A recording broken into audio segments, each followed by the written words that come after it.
Hello and welcome back to Auralis. Tonight, we are going to be talking about how your attention is seen as priesthood. Whatever you stare at long enough becomes your unofficial god. Your numb is a rosary bead. Every scroll is a prayer to something. Most people don't lose their soul in one event. They leak it through tiny distracted holes. I want you to list what you gave the most attention to today. Not what you wish you did, what you actually did. Circle the ones that feed you.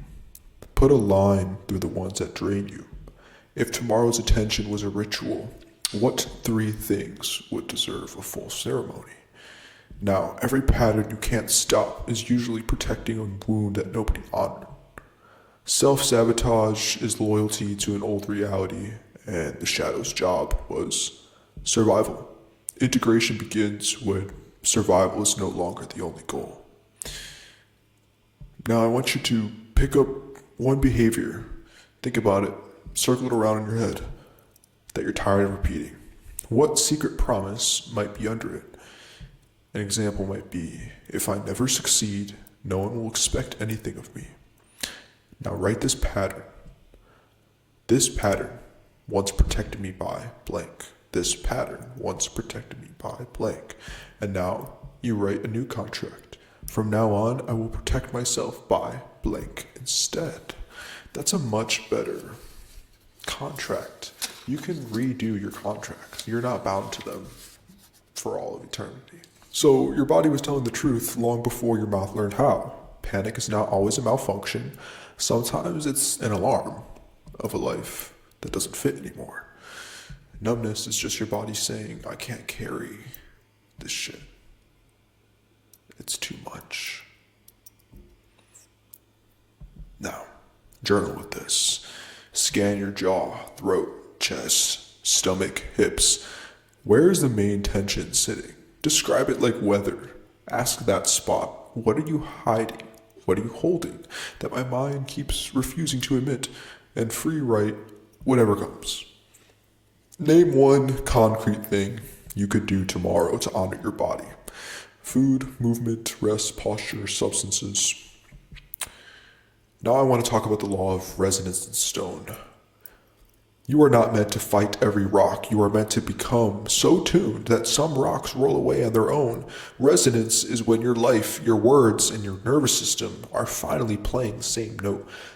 Stone people will always call you too much, right before you outgrow their gravity. Journal with this. Where did you feel off key today? A conversation, a room, a behavior? Describe it. Who or what feels like stone in your life? Heavy, unmoving, always pulling you back to old versions. And name one micro action that puts you in higher resonance, a practice, a place, a person, an art form. How can you do more of that this week? Your future self is already circling you like a quiet satellite, waiting for a signal. The right solitude doesn't make you smaller, it makes you focused. And lately, I'm more in isolation. Why? I'm resetting myself. I'm in metamorphosis, like a caterpillar. I was ugly and broken. And I don't want to come out into the world until I am a beautiful, gorgeous, fabulous, stunning, enchanting, mystical butterfly. Now I want you to journal. What does nourishing alone time look like for you? Not doom scrolling, not numbing, but genuinely filling. I'm sorry, but any form of movies or TV does not count. Music does count for reasons we can delve into, but that deserves its own episode. Okay. And now finally, name one person who drains you and one who expands you. What boundary or invitation wants to be made? Now, desire as direction. Desire is not always a trap. Sometimes it's the compass under all the shame. You were taught to fear what lights you up because lit up people are hard to control. Beneath every, I don't know what I want, it's usually a very clear, I'm scared to say it. If no one judged you and nothing failed, what would you quietly move towards this year? Write it like you already chose it. What tiny version of that desire is possible this week? Strip it down to the smallest actionable step. Where did you betray your desire today and say yes when you meant no or no when you meant yes? Not everyone deserves front row seats to your unfinished self. Your inner court should be made of people who remember your truth when you temporarily forget. Loneliness with the wrong crowd is worse than loneliness in your own kingdom.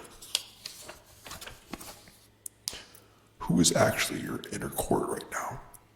Not who it should be. Who do you go to?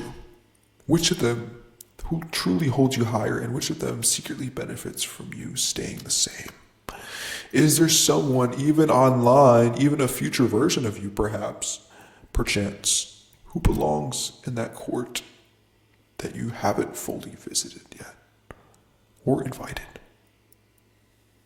Now, every app is a spirit with a hunger profile. Some spirits feed on your rage, some feed on your loneliness, some feed on your awe. Choose your gods. You're never just scrolling. You're letting a system rehearse you into a certain kind of human. What are 3 apps or sites that shape your mood the most? After each app, write. After using this, I usually feel blank. If each app was a spirit, what would it want from you? Time, money, conformity, performance, creativity, or connection? And what's one digital spirit you want to starve and one you want to actually feed?